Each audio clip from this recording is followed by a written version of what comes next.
The broadcast is now starting. All attendees are in listen-only mode. Good morning and welcome to our study of the excellent path to enlightenment. So kindly generate the intention to listen to this without forgetting anything. Looking to the meaning, not only the words. Looking to the wisdom, not just the ritual. And with that intention with the intention to apply this so it will become the skillful means that will enable us to establish all living beings at the level of perfect enlightenment. So that's the motivation that we want to have with this. Caring for sentient beings as they temporarily experience countless sufferings and wishing to temporarily provide happiness.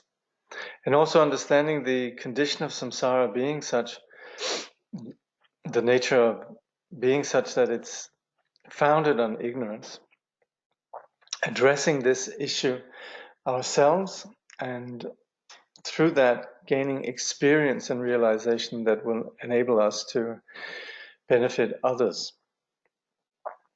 So that's the motivation that we bring to this, to the practice of the ngöndro, and specifically now looking at Kyabje Dilgo Khyentse Rinpoche's teachings on the excellent path to enlightenment. Presently we've looked at the outer preliminaries, the thoughts that change our priorities, and presently we're in the inner section of the ngöndro, the particular preliminaries, and we're looking at the offering of mandala right now. Now, I mentioned last time that mandala offering has a lot to do with the willingness to actually engage our body, speech, and mind. So there's a lot of work involved with mandala offering. There's the continual offerings that we're making.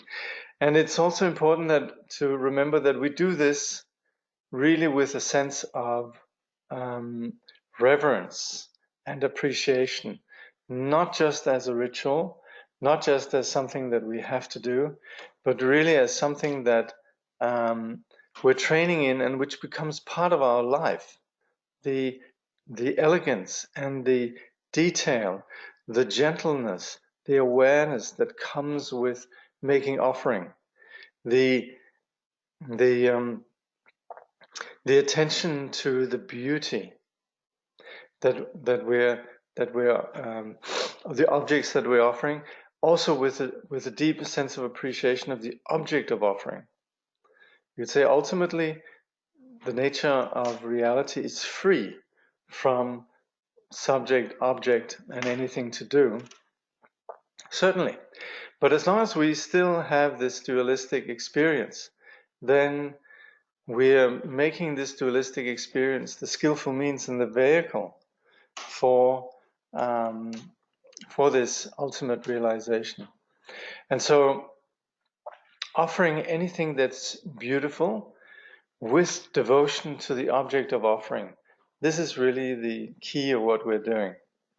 So it can just be something simple, ordinary flower that we're offering to a simple stone Buddha statue, but with a profound joy in what the Buddha statue represents, and with a delight to actually give, then the practice of the offering becomes immensely valuable.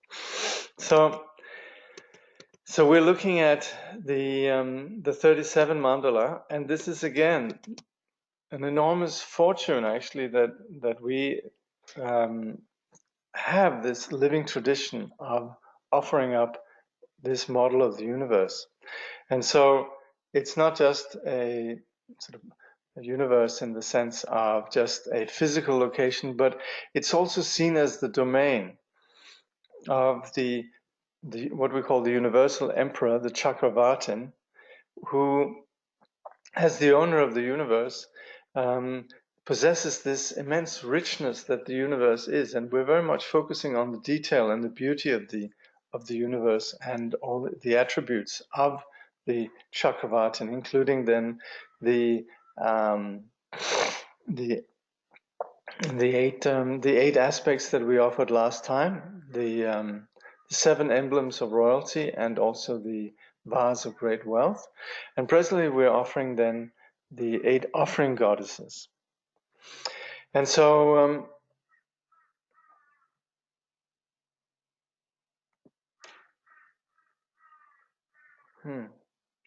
so presently then, offering the 8 offering goddesses, I remembered I was just in Nepal, and I went to His Holiness Dudjom Rinpoche's temple in Bodhnath, and I took some pictures there actually of the 8 offering goddesses. So I made a little PDF. I drew from Rigpa's, the Rigpa wiki, their information about the 10 offering goddesses, and then I put the pictures I've taken in. So you have these 8 offering goddesses there represented, and they're basically the ones that we then enumerate in the offering of the mandala. So in Tibetan they are Gekpa Ma, Chengwa Ma, Luma, Garma, Metoma, Dupema, Nanselma, and Chichapma. So when we recite that in Tibetan, sounds like that.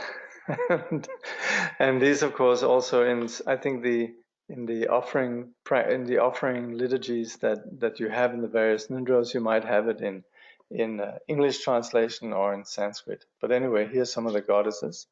They're a little bit unusual. These goddesses have been, I think, according to modern standards, the goddesses have been equipped with bras or bikinis. Anyway, there they are, and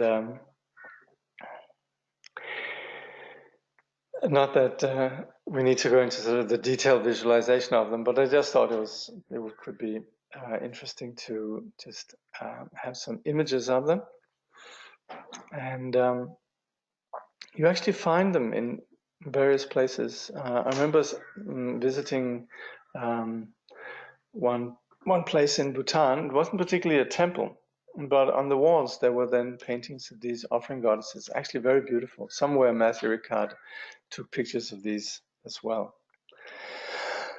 I mean, somewhere he took pictures of them somewhere there. You know, the pictures must be in some archive. Anyway, so when we're making this the offering of the universe, and then again we think of ourselves as the universal emperor, offering up the content of the universe, Khyentse Rinpoche says, in the 8 directions are the 8 offering goddesses: the goddess of charm, the goddess of garlands, the goddess of song, the goddess of dance, the goddess of flowers, the goddess of incense, the goddess of lights, and the goddess of perfume. In the sky to the east, in front of the goddess of charm, shines a sun of fine crystal. And to the west, in front of the goddess of song, a moon of water crystal. Nobu Chushel. And yeah, these are basically, it's just the sun and the moon. Water crystal. It's really just an attempt to translate the Tibetan. It's just beautiful language for the sun and the moon. In the south, in front of the goddess of dance, floats the white parasol with its golden handle, and in front of the goddess of garlands to the north, the multicolored banner of victory. So when we're making these piles, we have the sun and the moon, and then also the parasol, and the banner of victory. So according to the liturgy, then we enumerate these.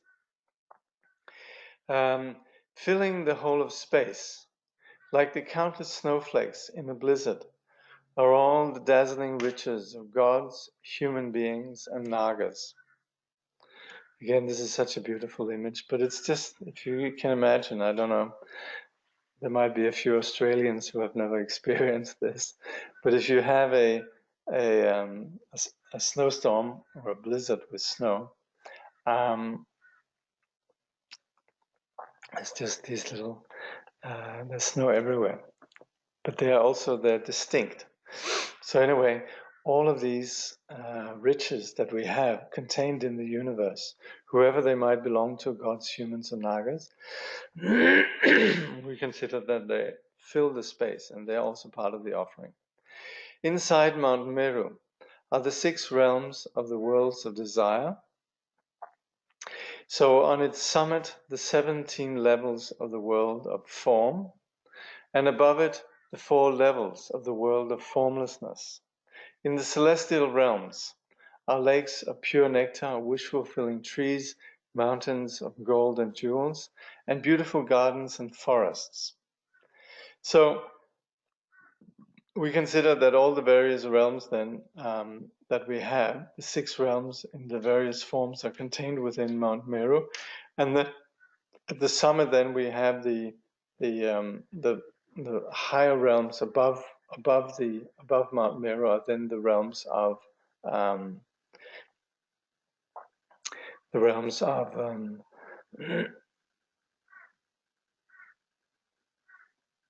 yes, exactly, the 4 levels of the world of formlessness, what we call the 4 levels of samadhi. In the celestial realms are lakes of pure nectar, wish-fulfilling trees, mountains of gold and jewels, and beautiful gardens and forests. 7 ranges of golden mountains, separated by 7 oceans, surround Mount Meru, the whole bounded on the periphery by a circle of mountains of blazing iron. So here we have this model that shows the 7 ranges of golden mountains, and they're separated by these 7 oceans. And then on the periphery we have the circle of iron, circle of mountains of blazing iron.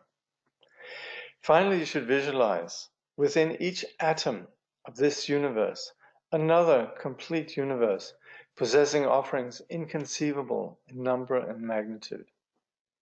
Now, this is perhaps difficult to do in detail, but it's just something that we consider and that enhances the sense of the infinitude of this offering. You know, this is a lot, which within each atom of this universe. Imagine how many atoms there are just on the tip of our nose. So just consider that there's an infinite offering, and that's very much the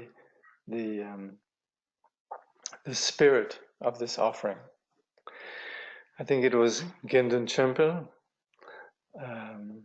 famous Tibetan iconoclast, freethinker, who said, when you approach the Mahayana, you better get used to the term inconceivable. Khyentse Rinpoche has quoted this a few times.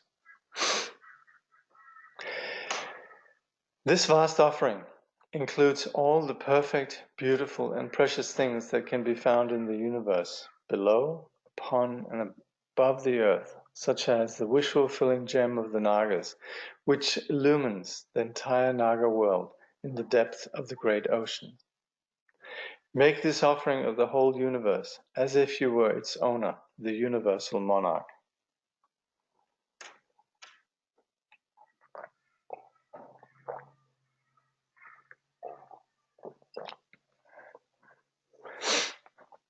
We practice the mandala offering so that we are able to give without clinging.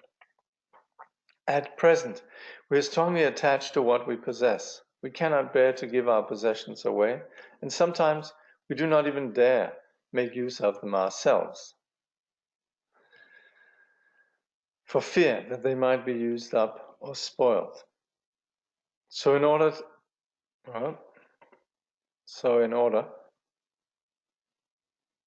to cut through clinging and attachment to material things, we offer to the Buddhas and Bodhisattvas all that we have, our possessions, good qualities, learning, and all the merits we have accumulated in the past. We do not offer only the little we have in this life. The offering we make is limitless, the entire universe, and not only our own universe, but a billion such universes. So you'll sometimes read in the traditional liturgies this thing that's called Tongsum. Tongsum literally means 1,000 in the third power. So 1,000 times 1,000 times 1,000, that is a billion. So we consider that we are, I think in the Longchen Yingtik, Ngondro said, Tongsum Jijin Jewa Chagye Xin. So this refers to the billionfold universe in, what is it, 10 million, 100 times 10 million. So it's a billion times a billion universes. And all of this infinitude of universes, we consider in its innate nature as the unconfused display of the compassionate manifestation in which the Buddhas manifest. So these are then what we refer to as the Nirmanakaya Buddha fields. So this infinitude we offer with the intention to benefit all sentient beings. We offer to the field of accumulation, the three jewels, the three roots, the three kayas, the lineage masters, the deities, protectors, and so on, the dakinis and dakas, and so on. All of these embodying the enlightened condition and not holding back in any way. So we have attachments. So to do this practice is a remedy for our attachment, and also it serves to create the conditions for benefiting sentient beings in a vast way. So all this we offer to the object of refuge for the benefit of all beings, and especially for those whom we think of as our enemies, who create obstacles and difficulties for us. So there will be persons that kind of get to us, those who annoy us. And so they particularly are the ones that we are offering for. We are wishing to benefit all sentient beings, and particularly them. We pray that through the merit of this practice, these beings will be led on to the path of liberation and ultimately achieve Buddhahood. Unless we have this attitude, our practice will not be genuine Mahayana practice. So this is offering the Nirmanakaya Mandala. So when we have the liturgy, it says Kusum Shinkom Longche Dang, the Buddha fields of the three kayas. So we've only just discussed one of the three kayas. Now we'll look at the second. In the Longchen Yingtik Ngöndro, it's with quite some detail for each of these mandalas, for each of the three kaya mandalas. So in the Longchen Yingtik Ngöndro, we have 4 lines for the Nirmanakaya mandala, 4 lines for the Sambhogakaya mandala, and 4 lines for the Dhammakaya mandala. And in other mandalas, we simply just refer to the 3 kayas. But we're offering everything. So we're offering all the phenomena of the Nirmanakaya, which is seen from the perspective of the enlightened lack of obscuration. So all the manifest qualities of manifesting to benefit sentient beings in the Nirmanakaya mandala. Now we're going to offer the Sambhogakaya mandala, which is then the subtle, intangible mandala of all the displays that also manifest out of the Dharmakaya, also to benefit sentient beings. So, and this we then, even though we say it's intangible, we then visualize this as above the Nirmanakaya Mandala. So we have this sort of,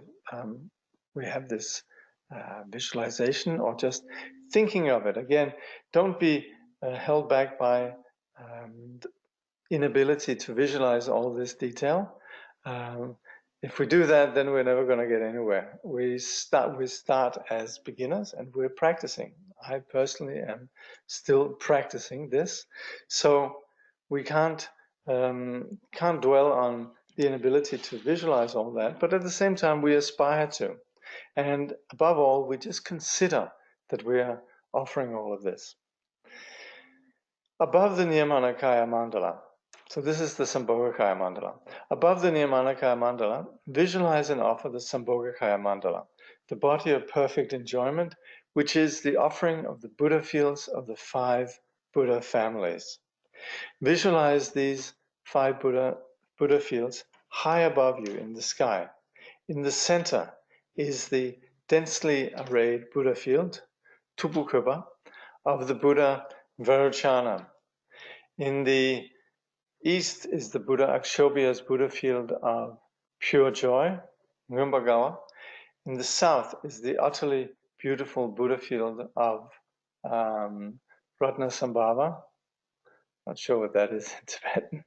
In the west is the blissful Buddha field of Buddha Amitabha, Dewachen. And in the north is the Buddha Amoghasiddhi's Buddha field of perfectly fulfilled action. Also, I don't know that in Tibetan. Anyway, these are the ways in which enlightenment manifests, and for those who have the capacity, then there are these dimensions of enlightenment that manifest according to these aspects of the 5 Buddha families. So here, simply just think in these directions, in the center, in the 4 directions, are these perfect Buddha fields with the Buddhas and Bodhisattvas on the higher levels of awakening, or higher levels of the Bodhisattva bhumis. Then the Dharmakaya Mandala. Thirdly, offer the all-pervading Dharmakaya Mandala, which is the realization of the absolute nature, without any concept whatsoever of a subject who offers, an object to whom offering is made, or an act of offering. To relate this symbolically to the structure of the other mandalas, consider that the universally void nature is the ground of the mandala, while the qualities of Buddhahood, such as the 4 fearlessnesses, the 10 powers, the 18 correct discriminations, correspond to the different elements of the universe offered in an ordinary mandala. So here then we would consider that this nature being all-pervading, it is represented through the features of the ordinary mandala. Make this offering of the 3 Kaya Mandala and recite the verse that accompanies it 100,000 times, and the 7 heaps of grain the same number of times. So when you're practically making this offering, you are making the piles. Again, refer to this video that's in the Ngondro on the Ngondro website, where I've there's 2 very detailed videos that I did, and they're quite long. So just go through them according to what's useful for you.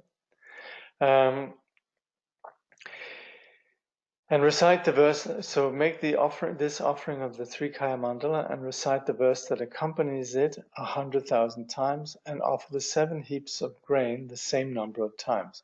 So you make these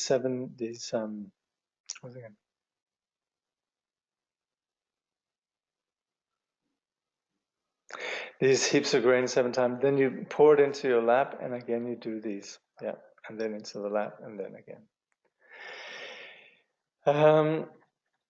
If you prefer, instead of the verse quoted above, you may recite the 4-line commonly used when requesting teachings, expressing gratitude for them. This verse is found both in Guru Padmasambhava's Stages of the Path of the Secret Mantras and in Lord Atisha's Stages of the Path.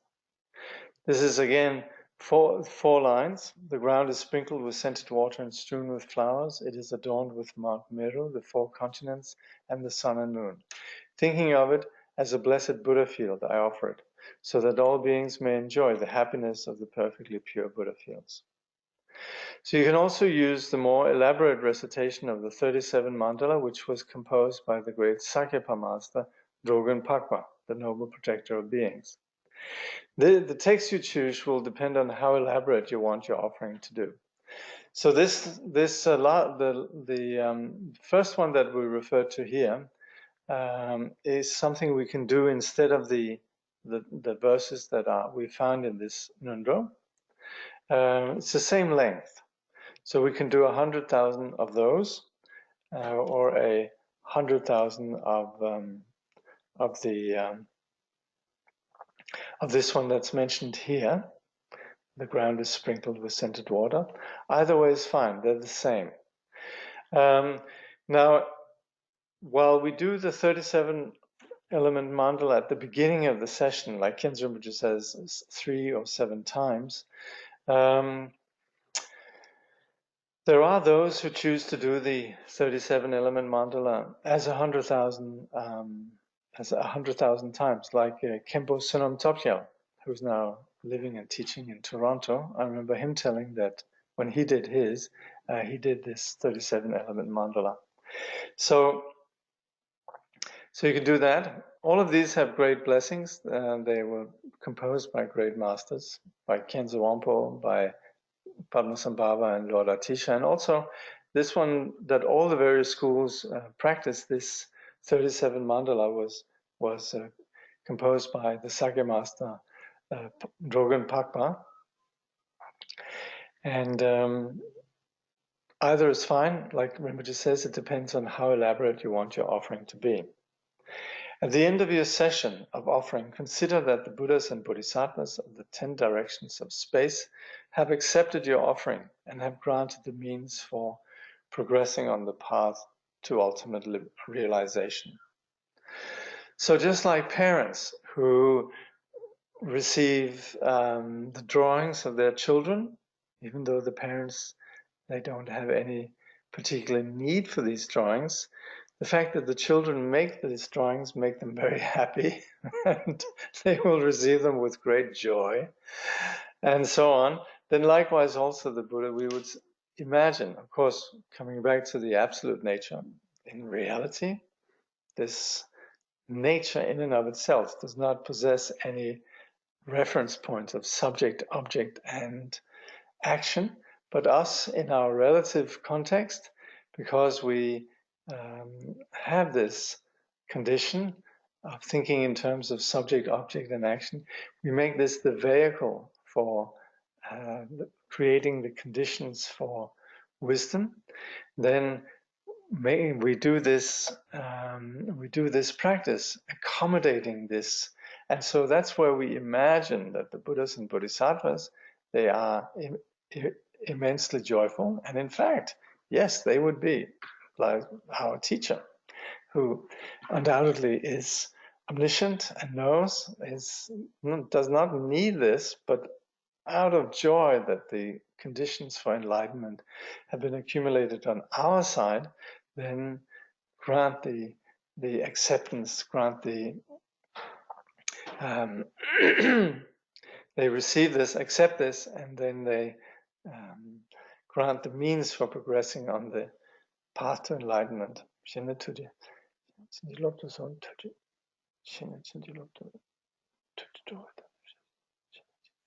Yeah, we say, and accepting this, please grant your blessing.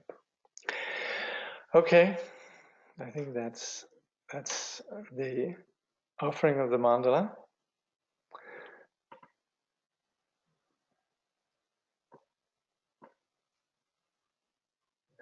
Someone says, can you send us the goddesses? They're already there.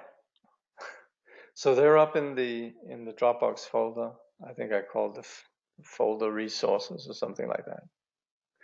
Is that your own PDF you put together of the goddesses, or can we find this exact info online? Well, yeah, I put this PDF together, but you can find it. The text, actually, I should have put in some credit in there. It's from the Rigpa Wiki. I think I even changed it slightly, ever so slightly. But it's all from the Rigpa Wiki. You can find the information on the 8 offering goddesses a few places, I would imagine. So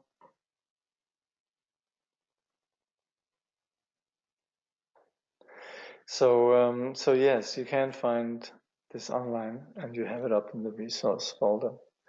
Now, someone says it's overwhelming, and that, in a way, is any time we begin to study the nature of the universe and the details of the universe, it is infinite. Just think of the infinitude of a simple plant, you know. So what we are offering here is all of this infinitude. But the thing is that we should think that we're offering greatly, vastly. Of course, we live in this vast context, so all we need to do is really just look up and see the infinitude of our reality. Then offering in this infinite way makes sense. So, yes, it's about the inconceivable.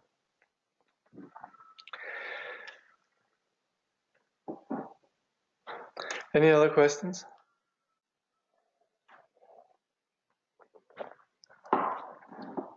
Okay. Okay, then we proceed to Guru Yoga.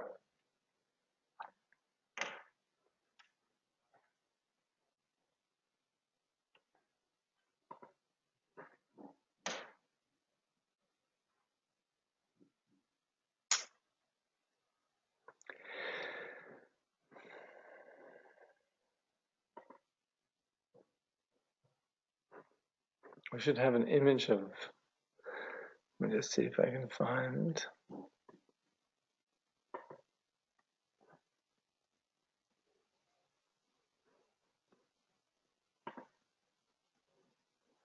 I have a Guru Yoga image.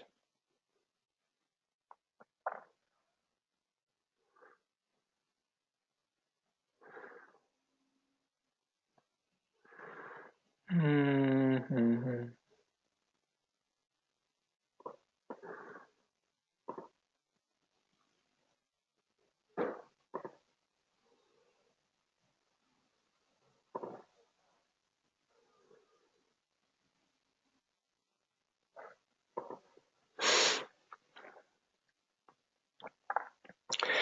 There is an image of Guru Rinpoche in the book, and actually it says, in the text it says Tunjan Sel, which is sometimes understood as meaning this yogi aspect of Guru Rinpoche, but it also can refer to Guru Rinpoche in the general sense.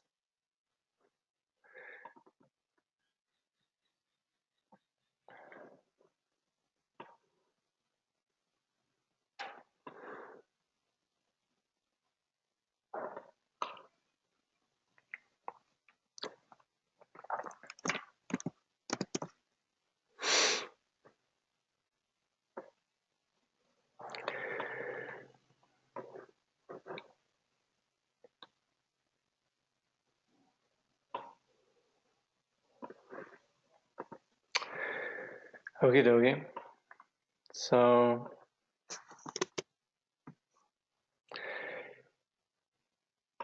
now we're really coming here, when we looking at the Guru Yoga, this is the culmination of the preliminary practices. We've completed the foundations of taking refuge, developing the attitude of bodhicitta, the purification and accumulation. The Guru Yoga is what is a doorway into the Vajrayana. And on the basis of the Guru Yoga, really, we begin to understand what Vajrayana is about. It goes beyond. It takes us. It is the practice that takes us beyond the ordinary scope of the general path. Anyway, just before I start the Guru Yoga, I see there's a few questions who have come in, and someone who's practicing the Longchen Nyingtik ngöndro is asking, what if what about the Krodikali practice? And saying Rinpoche has not mentioned that here. That's true. The Krodikali practice is actually particular for the Longchen Nyingtik ngöndro. I mean, it's not really Krodikali practice, it's the practice of Chud. But yes, there's a visualization of oneself as Krodikali. But that's true. Yeah, the Kusuli mandala offering. And that's particular for the Longchen Nyingtik. The Longchen Nyingtik then for being the scope of great yogis. Some of these yogis they would be living in very, very simple conditions without access to the grains and all the substances that who have access to these, we make offerings with that, but not having those, then the Kusuli practice is then the offering of one's body. One visualizes that one offers one's body, the karmically produced body, and one visualizes Krodikali as this nature that is our primordial ground, as the goddess that then offers up the feast of our karmically produced body. So that's not mentioned here. That's true. There is quite some detail about it in the words of my perfect teacher.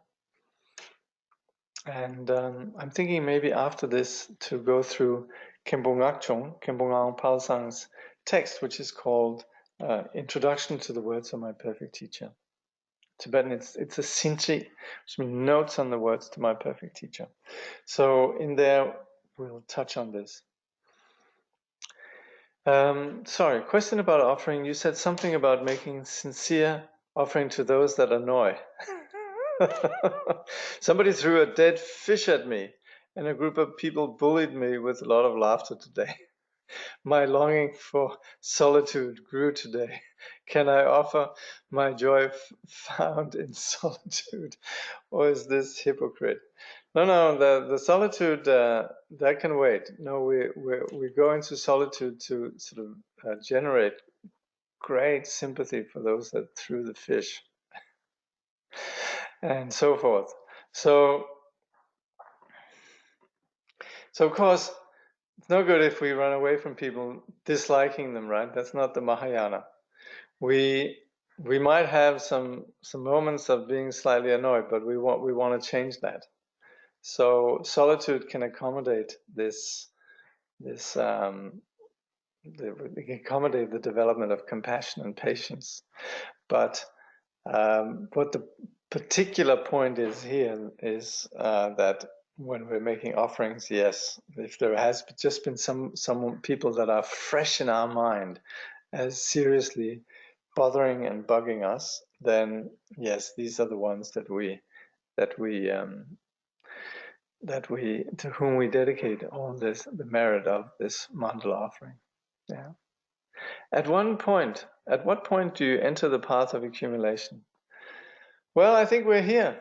This is the path of accumulation. When we talk about if you mean the path, the five paths, the path of accumulation, the path of joining, the path of seeing, the path of meditation, and the path of no more learning, ngöndro is the path of accumulation. But there are some signs of when we are on the path of accumulation, when we're on the path of joining, and so forth. But I guess in general, we could say the path of the ngöndro is, but it also covers path of joining in the sense that we're connecting with the Dharma. So we are creating conditions for the path, but we're also engaged in the path. The path itself offers us some insight, and of course we are meditating. So it's a little bit, I think we could not be too worried about the distinctions between them, but just consider that they're all there. So in the Longchen Nyingtik, then we also to practice the Kusuli. Yeah, the Krotikali that I was talking about before, you mentioned Krotikali practice. That is in effect the Kusuli or Kusali. Yeah. What is the commentary on Words of My Perfect Teacher called, so we can order it? Thanks.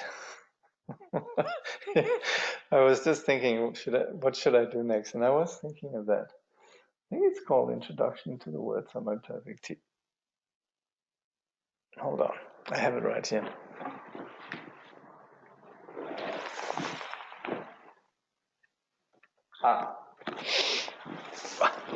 Here we have it. A guide to the words of my perfect teacher. That's it. Uskuwala.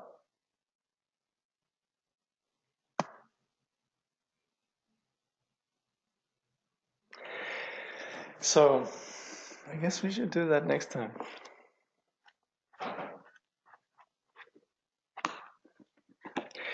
It's written by an extraordinary master called Khenpo Rawang Palsang, who lived from the end of the 1800s, died in 1941, was universally regarded as Vimalamitra and Longchenpa re-emerged and manifest in the present-day context. We still have one or two people alive who met him, I think. Anyway, this great master wrote this commentary, so it's widely regarded as a really valuable resource.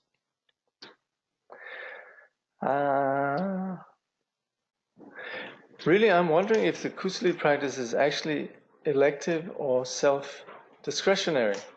No, actually, in the instructions, according to the ngöndro, we have set aside time for that. We would say the 300 hours we do on the 300 hours we do on the general mandala offering, and then 60 hours we use on the kusali. Are we using time or numbers for the mandala offering? Everything in ngöndro is time. Yeah, everything in ngöndro is time. So hopefully you all have access to this document that's called Overview of Hours. It should enumerate that. No, it's okay. What is it they say in supposedly the Chinese? They say, ask a question and you look like a fool for a moment. Don't ask a question and you'll remain a fool for your whole life. So please ask questions. That's totally okay. All right.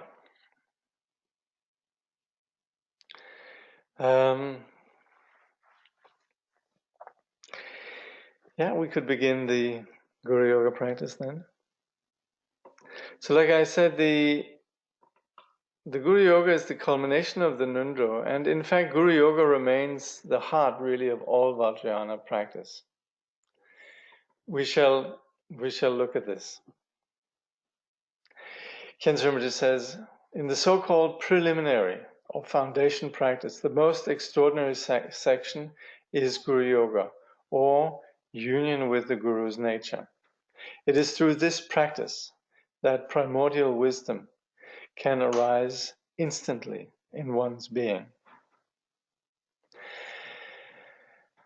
So with the practice of Guru Yoga, this is where we're moving beyond just creating the causes and conditions for progressing along the path into connecting with that which is beyond causes and condition, the primordial condition that is the ground of all sentient beings. This is the ground that we're awakening to through the practice of the path. And we would say through the conditions of our devotion to the Guru that embodies this primordial ground, this primordial wisdom, then the degree with which we have, to which we have this devotion, then we could be touched, and there's something would be seen that goes beyond the ordinary conceptual mind, and this we call blessing. There's a place where we're touched deeply within ourselves on the basis of our devotion, and this then is the blessing. And the Guru Yoga, the objective of the Guru Yoga is really to give us a chance to connect with the Guru and to focus on cultivating an openness and a sensitivity to the Guru, through which then we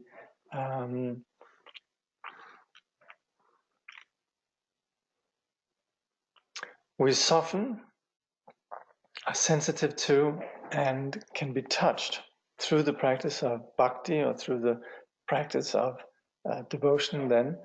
And it's here then that we can begin to have some sense of this unconditional primordial wisdom.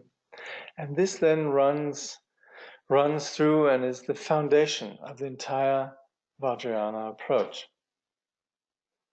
So this is where we then also begin to engage what we call the resultant path, where the general path is about creating the causes and conditions for enlightenment. And of course we continue to do that, but with the resultant path we are operating with a vision, a sensitivity to, some sense of intuiting and feeling that which lies beyond cause and effect, and which is this primordial ground. And the Guru embodying enlightenment, and the and our openness to this presence of enlightenment as innate in reality, but particularly through the devotion to the teacher, enables us to connect with this path that is the path that takes the result of the abiding reality of nature, taking that as the starting point and taking that as the foundation for the vision of the path.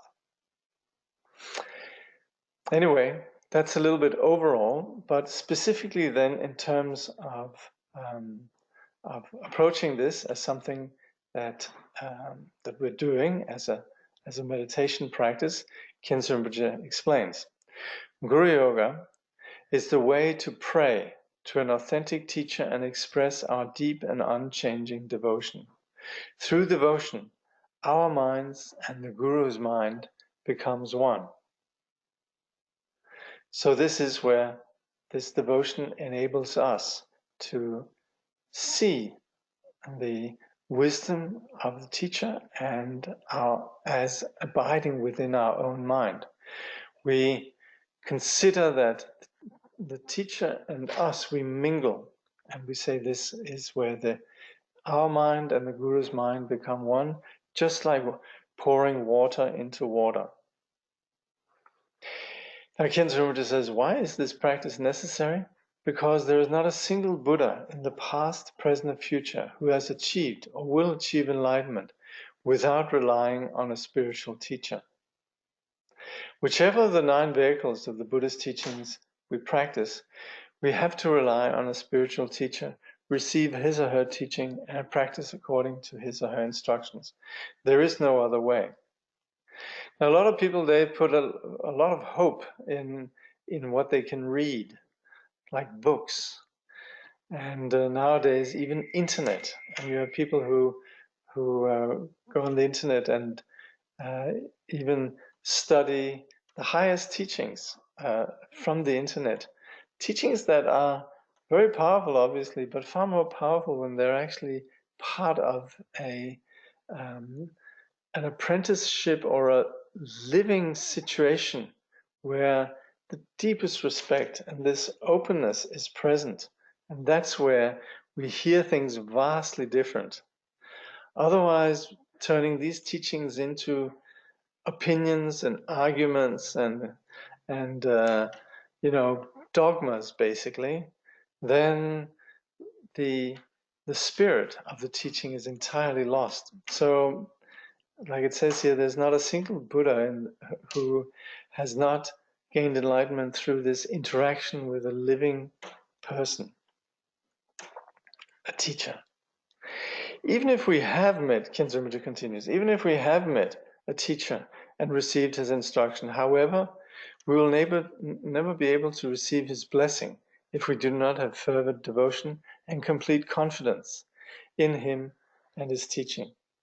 And without his blessings, we will not progress along the path. First of all, therefore, we need to generate devotion. So we could have associated with all the right teachers, the famous gurus and so on, but if we still just have this sort of approach that we might have, which is completely legitimate in a classroom situation or in a lecturing situation where you have the professor and we evaluate critically the teaching, here the critical element is actually present in the sense that we'd want to understand how it applies to us. So there's very much a process of reflecting critically. We've established the validity of it, but now it's about how we should apply it to ourselves. So at that point, then the learning process is no longer about data. It's about something that goes beyond data. It's about the quality, the intangible quality, and the greatness of the teacher. When we meet a great teacher, we fail actually. If you've ever tried to tell your friends what was so great about your teacher, especially if you tell your skeptical, non-spiritual friends about a teacher, words fail. Even if you do so with regards to one's own brothers and sisters, Buddhists, fellow Buddhists, they might go, yeah, so wonderful, such a wonderful teacher. The words, they don't do it. So what really is great about the teacher is something that is intangible. And this intangible quality is so real. So when we're saying blessing, we're not saying anything vague or airy-fairy, really. It is something that's so vague and so vivid. It's something that's so real and it touches us deeply. Now that is blessing. And our openness and appreciation for the teacher enables us to be deeply touched by that. So yes, we might have a somewhat institutionalized context with a teacher on the stage and 300 rows and way back there we are, maybe there's even a sort of video screen and so forth. Doesn't matter.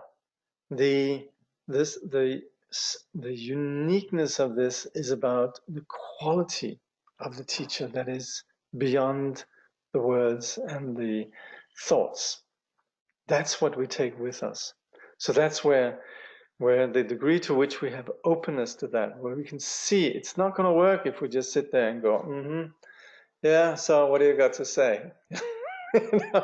Oh, we can't take notes. Yeah, interesting, I've heard that before, all this, compassion, wisdom business. Yeah, that's all right. If we have that kind of attitude, it's not gonna, something's not quite gonna penetrate. There has to really be the awe, where you're speechless, where your thoughts stop, where your ordinary mind sort of just peels away. So this is key. And this is not something that either we have it or we don't have it. It's something that we can work towards cultivating it. It's not that we have to sort of put ourselves into some sort of auto-suggestive mode where we sort of hypnotize ourselves into thinking that somebody's something that they're not. It's not that. It's more just about being sensitive too, and looking for something, and seeing something, appreciating something.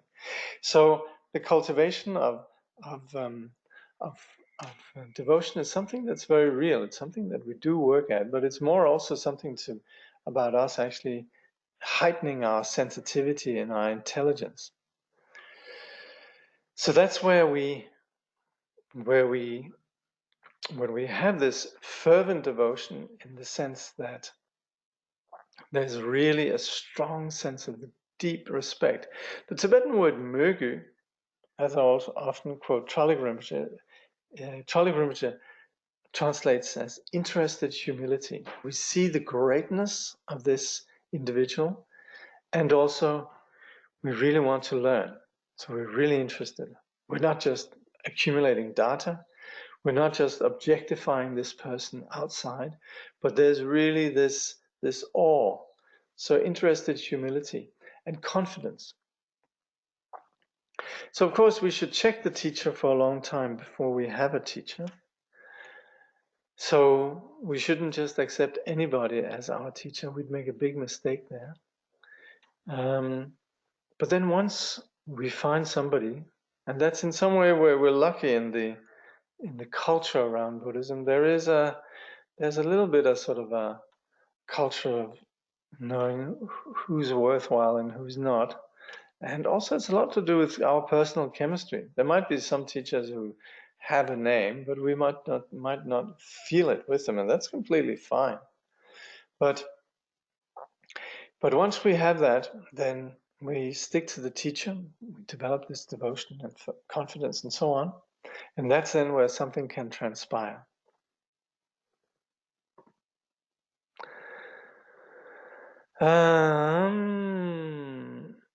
Might reflection and study of Yeshe Tsogyal's life and practice be useful and inspiring during Guru Yoga? Yes, yes, yes, and yes. Particularly because Yeshe Tsogyal was such a, you could say, model student. We even in the Longchen Nyingtik Ngondro, we actually, when we visualize ourselves as Vajrayogini, we're actually, I think there's some way of understanding this as ourselves as Yeshe Tsogyal. The perfect student, the openness when being there, and so forth. Yeshe Tsogyal is the penultimate yogi. So the way that she practices is,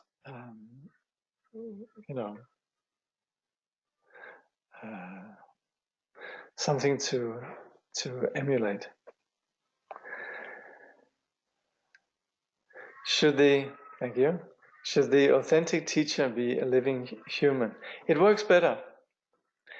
We would say if we're bodhisattvas at a very high level, then we might have some teachers in visions, like the previous Dunjum Lingpa, he had like that. But most of us, we need living humans. They are more vividly present in our life. Can you have devotion for more than one teacher, even if from different Buddhist traditions? Yeah, of course. Yeah. Okay. I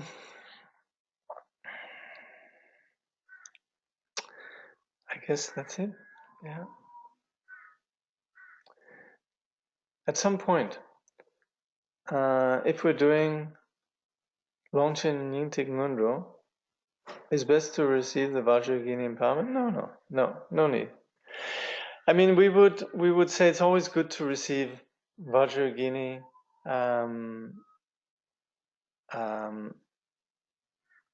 It's always good to receive Vajrayana empowerment when we're doing the ngöndro eventually, But we can do the ngöndro practice without having received empowerment. And certainly, there's no particular need for a Vajrayogini. No particular need for Vajrayogini empowerment.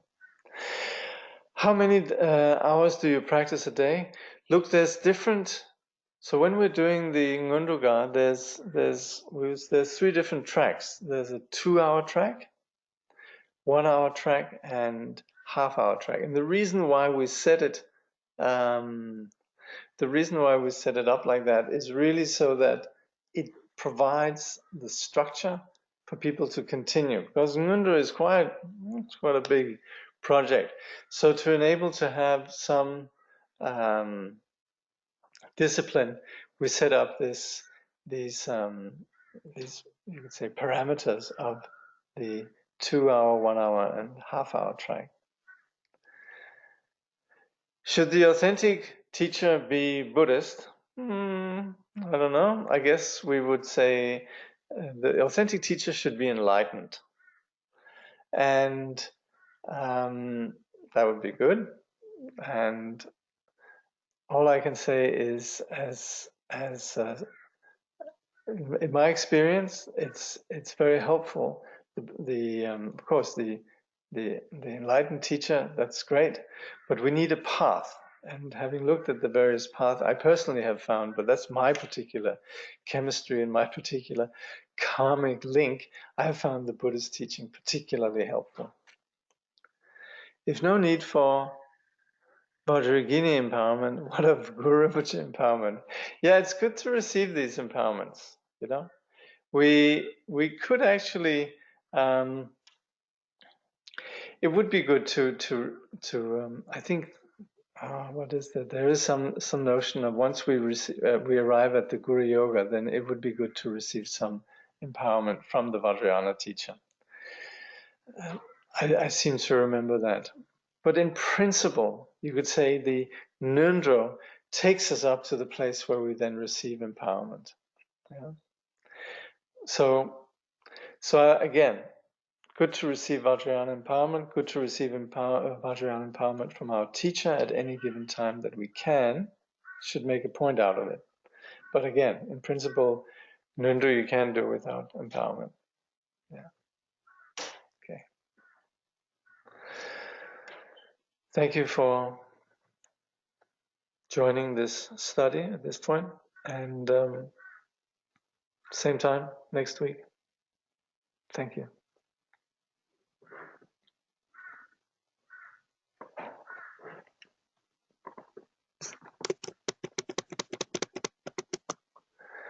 Through this virtue may all beings throughout existence awaken together without a single being left behind. In the pure realm of the luminous essence, the ground of the great perfection, may they remain inseparable from the kayas and wisdoms. Through all our births, wherever we may be born, may we be endowed with the 7 good qualities of the higher realms. As soon as we are born, may we meet with the Dharma and have the freedom to practice it properly. At that time, may we please the holy gurus and practice the Dharma throughout the day and night. Realizing the Dharma and accomplishing its essential meaning, may we cross the ocean of existence in that life. Thoroughly teaching the holy Dharma in this world, may we never tire of accomplishing the benefit of others. By this vast benefit of others, without partiality or bias, may all attain Buddhahood together.